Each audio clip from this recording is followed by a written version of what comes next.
శ్రీమాత్రే నమః. శ్రీ లలితా సహస్రనామ స్తోత్రం 167వ శ్లోకం. వీరగోష్ఠీ ప్రియా వీరా నైష్కర్మ్యా నాదరూపిణి విజ్ఞానకలనా కల్యా విదగ్ధా బైందవాసన. వీరగోష్ఠీ ప్రియా, పరమేశ్వరిని ఉపాసించువారును ఆరాధించువారు, తత్వ సాధన చేయువారిని వీరులు అంటారు.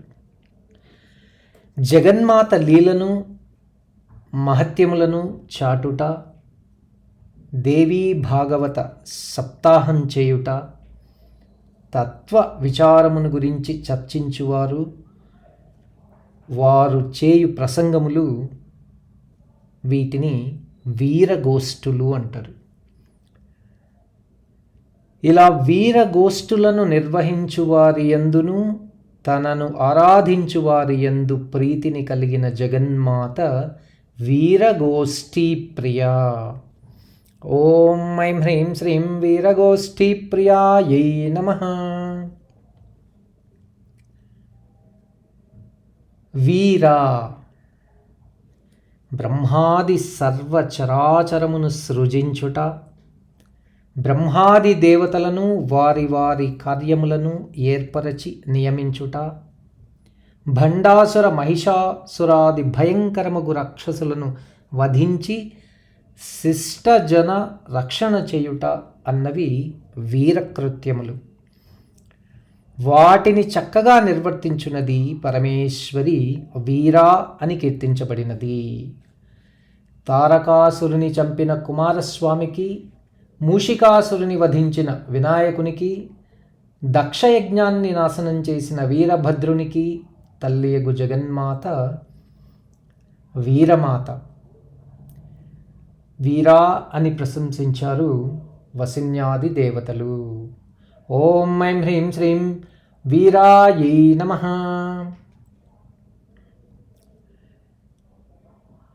నైష్కర్మ్య, సమస్త కర్మల సమాహారమే ఈ జగత్తు. చేయు కర్మలయందు కర్తృత్వం అంటే నేనే చేశానను భావన, ఫలితము ఉన్నప్పుడు అది బంధనమవుతుంది. రాగద్వేషములు ఆగామి సంచిత ప్రారబ్ధ కర్మలను వాసనారూపంగా మారుతాయి, సంసారమవుతుంది. చేయు కర్మలందు కర్తృత్వం కానీ ఫలితం కానీ లేనప్పుడు ఆ కర్మ అకర్మగా మారుతుంది. అది ముక్తికి మార్గాన్ని చూపిస్తుంది. కర్తృత్వ భావన లేని కర్మయే నిష్కర్మ. కర్మానుభవమునకు సాక్షిత్వం, సాక్షిత్వమునకు రూపముగు పరమేశ్వరి నైష్కర్మ్య. ఓం ఐం హ్రీం శ్రీం నైష్కర్మ్యాయై నమః. నాదరూపిణి, అస్థి భాతి ప్రియము రూపము నామము అనునవి జగదంశములు.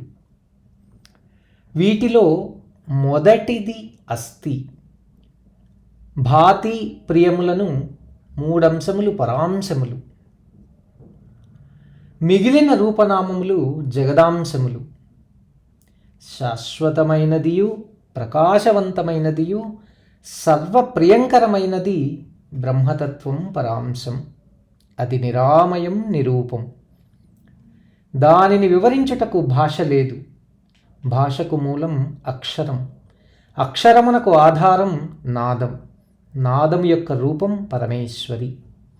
కర్మలను వదిలినవారు అంటే ఫలాపేక్ష లేక కర్మ చేయువారు నైష్కర్మ్యులు. తత్వ సాధనలో తురీయాతీతమును చేరిన వారు పరమహంసలు, సన్యాసులు, వీరులు. వీరందరూ ఉపాసించు నాద బ్రహ్మం ప్రణవం.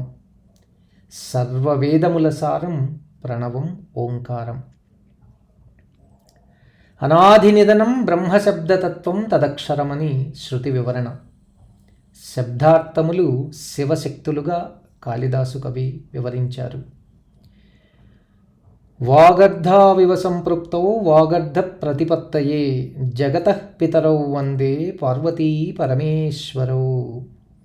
నాదమునందుండు నాదశక్తియే పరమేశ్వరి చైతన్య కారణం.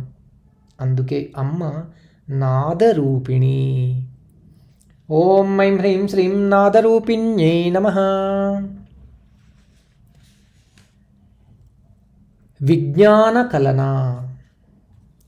చతుర్దశానాం విద్యానాం ధారణం హ్యథార్థతః విజ్ఞానమిది తద్విద్యాత్. 4 వేదములు, వేదాంగములు 6, పురాణం, న్యాయ, ధర్మ, మీమాంస శాస్త్రములను 14 విద్యలను ధారణ చేయాలి. వేదాదులను పరతత్వముతో సమన్వయం చేస్తూ ధారణ చేయాలి. వేదాదులన్నీయూ పరమేశ్వర తత్వాన్ని వివరిస్తాయి, వివేచిస్తాయి. ఈ వివేచనమే ప్రజ్ఞ. ప్రజ్ఞానం బ్రహ్మ. ఇదే 14 విద్యల ధారణ. అప్పుడే తత్వమసి అను అనుభవం కలుగుతుంది. ఈ సమన్వయ తత్వ సాధనే విజ్ఞాన కలనం. పరతత్వ రూపమగు పరమేశ్వరి విజ్ఞాన కలనగా కీర్తించబడినది. ఓం ఐం హ్రీం శ్రీం విజ్ఞాన కలనాయై నమః. కల్య. చిదగ్నికుండం నుంచి ఆవిర్భవించిన పరమేశ్వరి చిత్కళారూపం. తూర్పున ఉదయించు సూర్యబింబం కల్య. సర్వ వేదాది విద్యలు కళలుగా ప్రసిద్ధి చెందాయి. సర్వకళాస్వరూపమగు అమ్మ కల్య. శ్రీచక్రమందుండు ఆవరణలు 9. 9 ఆవరణములకు సంకేతములు వరుసగా బిందువు, త్రికోణం, అష్టకోణం, అంతర్దశారం, బహిర్దశారం, మన్వస్త్రం, అష్టదళం, షోడశదళం, భూపురం. అష్టకోణము నుండి భూపురం వరకు ఉండు విస్తారమే ఈ సృష్టి. సృష్టించుటకు తగ్గ సామర్థ్యమును కల పరమేశ్వరి కల్యా అని కీర్తించబడినది. ఓం ఐం హ్రీం శ్రీం కల్యాయై నమః. విదగ్ధ. శ్రీచక్ర నగర వివేచనే శ్రీ విద్యా వివరణ. ఇది పరతత్వాన్ని బోధిస్తుంది. రూపనామ క్రియలు లేనిది పరాతత్వం. నాదరూపాత్మకం. నాదం అనేది అక్షరమవుతూ ఉంది. అక్షరం భాషా సాహిత్యములుగా ఏర్పడుతోంది. అవియే వేదములు, పురాణ ఇతిహాసములు, ఉపనిషత్తులు. వేదాదులచే తత్వము నెరుంగుటయే విజ్ఞానం. అట్టి విజ్ఞానమునకు విశ్రాంతి ప్రదేశం పరతత్వం. పరతత్వ విజ్ఞానమునకు గుర్తు కర్మ సన్యాసం. కర్మములెక్కడ నశించునో అచ్చట నుండి పరతత్వం ప్రారంభమవుతుంది. కర్మలు నశించు స్థితియే విదగ్ధ స్థితి, పరాతత్వ సంకేతం. విదగ్ధత అనగా నేర్పరితనం.